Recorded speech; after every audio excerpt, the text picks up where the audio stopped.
Hi everyone. ఈరోజు egg fried rice ఎలా చేసుకోవాలో చూద్దామా. ముందు ఒక కళాయి తీసుకుని దాంట్లో కొంచెం ఆయిల్ వేసుకొని ఎగ్ బీట్ చేసి వేసుకోవాలన్నమాట. కొంచెం సాల్ట్ వేసి అది ఎగ్ అనేది ఫ్రై అయిన తర్వాత ఇలా పీసెస్ లాగా మనం కలుపుకోవాలి. అది కొంచెం ఫ్రై అయిన తర్వాత దాన్ని ఒక ప్లేట్లోకి తీసుకొని పక్కన పెట్టుకోవాలి.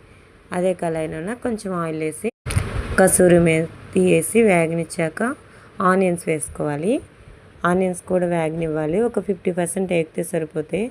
Green chilli and carrot and cabbage కూడా వేసి అది కూడా కొంచెం ఫ్రై అయితే సరిపోతుంది అన్నమాట. కొంచెం వేగిన తర్వాత మనం ముందుగా ప్రిపేర్ చేసుకున్న రైస్ వేసుకోవాలి. వేసి దానికి తగ్గ సాల్ట్, కారం అండ్ గరం మసాలా వేసి మొత్తం అంతా మిక్స్ అయ్యేటట్టు కలుపుకోవాలన్నమాట.